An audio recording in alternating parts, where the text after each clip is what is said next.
Yeah, first sunny day in yonks, probably 2 weeks.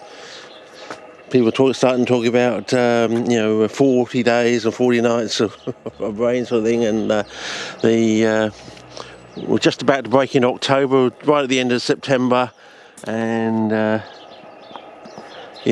so as you can see, and of course the Nord Stream 1 and 2 have been sabotaged.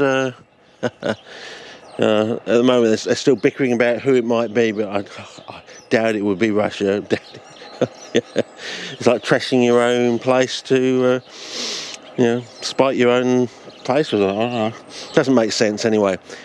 So I've slashed a whole load of back because we're getting into snakearoony time. So by the third week of October you want to clear up a bit so you can hear any rustling and see any snakes coming, sort of thing. So I'm just trying to make headway with some of these flooded bucket. As I said, I'm intending to go flooded, so that's what I'm intending to do. So got some. So I'm going in to try some tea tree mulch, and tried that, and it's pretty reasonable. Has a sort of slightly more cigar-y smell than coir sort of thing. Try some bark chips. I don't know. Maybe with established plants you could do it. It would work all right. We have tried bark chips before, and we did get some pleasing results at the end of our work. So, but it's a bit hard. So I think I might just stick with coir. COIR coir, yes. And I'm coping with the fact that these bricks don't seem to expand up as much. So I did some trial runs, and I'm getting some interesting results. So I got the carrots starting to grow finally. Put some dandelion seeds down. We'll see how they go. But this bark chip stuff is sort of it's made for clay pit areas. So it's actually stringy bark chips, so if you can see that. So it's strips of bark and also bark chips, so it's quite good actually. You get the best of both worlds, but still, again, everything's running at 1/4 of a bucket basically. So when you fill the bucket, you're really only filling 1/4 of the bucket, and the rest is water basically. And so in other words, it's the same with this. It's almost touching the surface. So I've got basically 1/4 or 2.5 litres of wet coir in there, and the rest is 3/4 or 7.5 litres of water basically. And so it's the same with this. The same thing basically. Anything basically, I think, fills up a 10 litre bucket to only about 200 a quarter, or in other words 2.5 litres basically of a 10 litre 2 gallon bucket basically. So these are all like 10 litre 2 gallon buckets, so the usual universal standard that we like to quote down here in southern Aberland. Tony Abbott, failed priest, former Prime Minister, aka Dr. No. He came briefly after the 10 years of King John Howard years, as we like to call them, into the new millennium sort of thing, and then we tried to get the government we wanted. We tried to go solar, and no, it didn't go too well, and we had basically 10 to 13 years of bugger all basically. And now just as we've got a whole load of women in Parliament, and just as things starting to get going, we've got all this crisis in Europe sort of thing, which I think is somewhat manufactured. But Germany's in for a shit show this winter with those Nord Stream, absolutely cut off. Nord Stream, no gas, except from is it Norway, with the new pipeline or something? So it'll be interesting to see what happens to that pipeline now, because there may be retribution on that pipeline, and that could create a war. You never know. So you never know what's going to go on. So these people. More sense than brains, more brains than sense, I don't know, but it doesn't seem to make any sense. So are we still on spot on? Yeah. So I had to go with this one, and I accidentally damaged the growing point. when I was washing off the stuff from the roots. So it took about 2 weeks. Last time it took 3 weeks for it to get back to where it was before, but this took basically 2 weeks to get back to where it was before. So anyway, we'll see how we go. We've got the sunlight starting to come now, after we've had days and days of rain, you know, on and off, night rain, day rain, and all the we're actually having another bloomsday of August now at the end of September. All the foreign plum trees and things are out now in the neighbourhood. It's really weird, and we've got some other wattles and things blooming, which I might go for a walk at the weekend or something and show you if they're still in blossom. They were at peak about 2 days ago when I saw them. So yeah. Anyway, I also learned a few other things looking up online. You know, when the White Sock-SARRA-Guys say, if you can grow a tomato, you can grow CPs. What they're really saying, I think, because I looked into this, and some bloke was telling us online that basically most of the tomatoes are grown in Irish peat. It used to be like shamrock, but now it's called clover or something. They call it clover. Clover peat or something like that. And yeah, so basically they grow tomatoes commercially in Irish peat, basically. In peat in general, but specifically for the best ones, they grow in Irish peat. And of course, they call it the Emerald R because all the vegetation on on air has this sort of magical. There's nothing greener than emerald sort of look to the vegetation sort of thing. So you might want to dig into that. But so basically, what the White Sock-SARRA-Guys are saying is like a cyclic argument. If you can grow a tomato plant, you can grow CPs. So you can grow a tomato plant in peat, so you should be able to grow CPs in peat. So it's like this cyclic argument, not really saying what's so special about a tomato and why you have to grow a tomato in peat and why you have to grow CPs in peat. So you know, it's this sort of revolving door, not telling you anything new sort of thing. So anyway, I'll keep pushing ahead. As I said, the way we're situated down here in southern Aberland, I want to get to a flooded bucket stage where I can have flooded buckets. So, because, as I said, all the books say they're bog plants, so why can't we grow them in flooded situation? I think that's, can you grow a tomato in a flooded situation? I've got a seedling there, I've got a seedling, whether it will survive or not, I don't know, but is that what the White Sock-SARRA-Guys are really getting to? Because peat is quite wet and can hold a lot of water. If you can grow a tomato in peat, do you basically understand what peat really is? And that's why you can grow CPs? I mean, I don't see which way they're coming at the argument.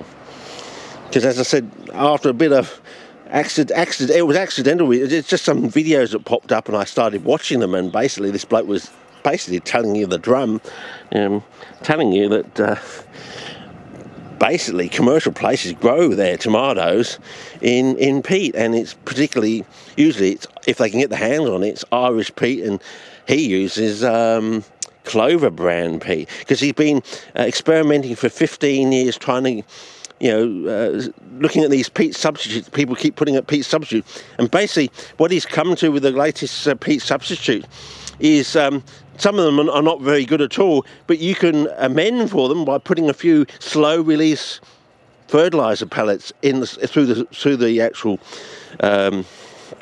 alternative peat substitute source, and they're as good, if not slightly better than the actual Irish peat. So what does that say about Irish peat? I mean, all this so-called nutrient-poor soil, as I said, there's a whole load of inconsistencies, incongruencies with CPs, and I think it's all going to come to a head, and we're going to find out what's really going on, what peat really is, and how to make an actual peat substitute, because you know actually what peat really is, what the essence of peat is, or the generic sort of, you know, you take the derivative, the slope at any point of the curve. Here we got all these incongruencies, inconsistencies, but if we take the derivative, we've got the slope at any point to a certain degree, where, you know, you got the constant, so you're losing a bit of definition or succinctness or accuracy. That's it. That's the word. You're losing a bit of accuracy, but you're gaining this knowledge of, haha. You know, follow the line, the tangent line along the curve, and if we take we find the slope at any point, basically we find out exactly what a generic peat would be. You know, this is peat sort of thing. You know, blah, blah, blah. And therefore we can make a generic peat because we can take something else and turn it into what the derivative of the curve is telling us it ought to be, sort of thing, and we can actually make it the ultimate one. You know. With exactness and succinctness, you know, we can make it the best possible peat on the planet, sort of thing. Because if this is what everything is projecting to or going to, and the derivative tells us what we need to add to our whatever it is to make it a artificial peat, we can nail it. We can actually, well, hang on, let's bump up this, bump up that, and make it the ultimate peat, sort of thing, you know, a generic peat that's the ultimate peat, sort of thing. But anyway, that's just an idea, but I'm probably rambling along. Probably. But I have noticed, have you noticed there's a lot of the places make a song and a dance about their water? Either they have a watering system or, you know, reverse osmosis or something, or they make a big song and dance, hullabaloo about pouring a lot of water into like sphagnum and stuff like that. I've noticed the grand old Noyan, he's now going the sphagnum way, and I think, if the Noyan is going, if the great Noyan is going the sphagnum way, I want to go the other way. I want to go away from sphagnum. So, yeah. So, I know. Oh, also, I noticed, is that a Mexican or South American guy? He's going to sphagnum now or something. I think, I don't know. I mean, he's having a little bit comeback success, but, you know, I think, you know, someone's wound up again that he should be growing everything in sphagnum, and I don't think he should be growing everything in sphagnum. So that's why I was heading towards tea tree mulch and bark chip, because if we make the assumption that the cation or anion exchange capacity or salt fragment index is proportional to the lignin content of the peat, why don't we just make the assumption that lignin has a proportional salt fragment index content to it that's proportional to how much lignin you have in it, into peat or anything, any brown wood, I suppose. And if we make that assumption, the higher the lignin, the higher the salt holding capacity of the medium, and that's why basically I'm going into these things, into tea tree mulch, into bark chip and things like that. So, you know, orchid bark chip, so this is like a halfway house between strip bark chip and bark chip itself. So we've got the strips, which are quite flexible and give it sort of, because that's why it's flexible, because it's got lignin in it, of course. And then you've got the hard, you've got the hemicellulose in there, the brown hemicellulose in amongst that, giving it the toughness sort of thing.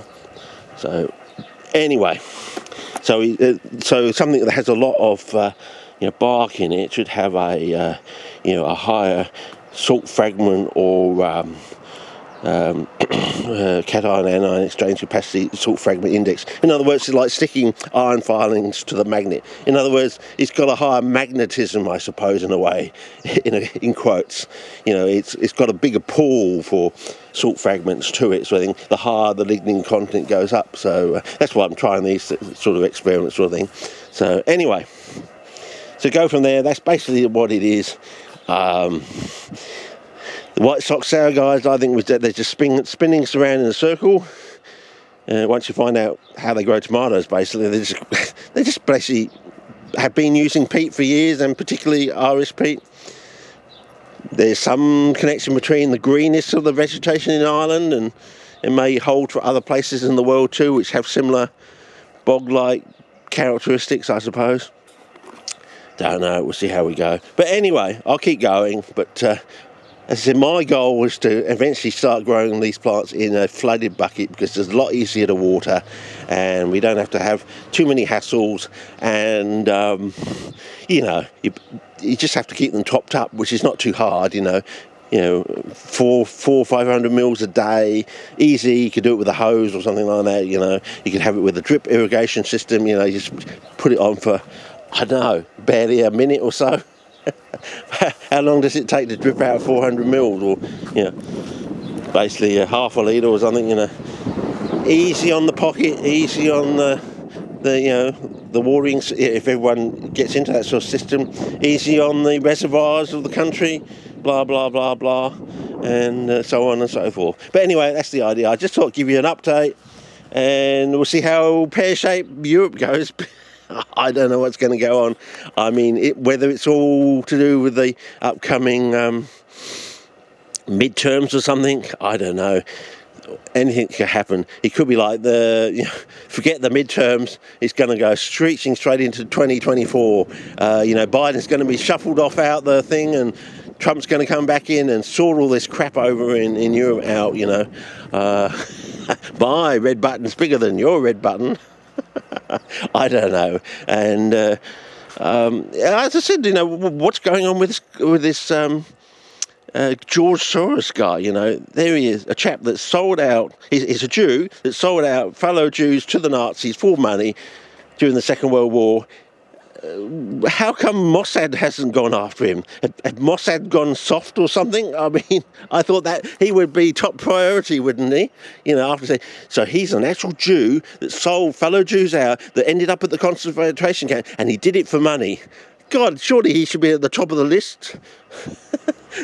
I don't know.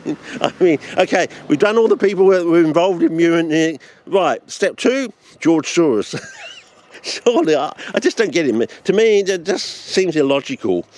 Has Mossad gone soft or something? I don't know. But anyway, we'll see what happens. So you never know what's going to happen. But, people like Klaus Schwab and Mark Rutte and things, all these unelected officials basically running Europe. No one's voted them in, and yet they have all this so-called power. I mean, it's just crazy. I don't know. It's just like going to walk him out the back, and you're just going to hear a bang as he gets shot in the head or something. I mean, it could get that dire. Well, it was either that or a nuclear war. What did you want? We're going to lose London. We're going to lose Paris. What's Putin going to do if things get a bit pear-shaped? Okay, we'll send one off to every bloody European country, all the major capital cities of the countries. Paris gone, no Eiffel Tower anymore. London gone. Science Museum, gone. One to America, I don't know, New York, gone. Hypersonic missiles, you can't stop them. Maybe you send it as a warning, Okay, I didn't do all your cities in every European country, but, it's wake-up time, I could have done them all, but I didn't. I just did one in everything. I did all your major ones, London, Paris. Or is he going to start with Brussels? Let's start with Brussels. Is that what's going to happen? You nuke Brussels and everyone's going to go, peace. All this crap, there's all this, unelected officials running everything. Crap is gone now. They're just being vaporised, Ursula van der Crazy, Klaus Schwab. And a bonus, Klaus Schwab was in Brussels on the day, and he got vaporised as well. I don't know, but it should be. What's the old Chinese proverb? May you live in interesting times. Well, what's China going to do while all this is going on? It's just, is it all been engineered by China? We don't know. They got all these plants around the world. So you've got the combination between the UN, you got all the WEFA things, the World Economic Forum, people being sorted or planted throughout all the parliaments of the world, even down into New Zealand. And I don't know. Is this thing something to do with Trudeau and the fact that he's got these turbines? He just wanted to end the matter. I don't want to ever give these turbines back to them. So, let's let's fuck the pipelines. I don't know. You never know what's going to happen. So, anyway, we'll see how we go. But it almost seems like they want Germany to not be the powerhouse of Europe anymore. to not be able to make anything. And of course they've been sending all this money and all these arms into Ukraine. Okay, so you send all your arms and money into Ukraine. What happens if you can't make any more arms and you can't make any more money? So you send all your arms and money to Ukraine and you can't make any more money because you've got no industry and you can't make any weapons. Isn't that the time when you get invaded? Okay, Putin goes into Poland and then into Germany, then into France and into Spain and down into Africa and gets all the resources down in Africa. I did suppose this scenario to my German friend, who used to be an East German, by the way, and when I asked him, do you know who Klaus Schwab is? Hadn't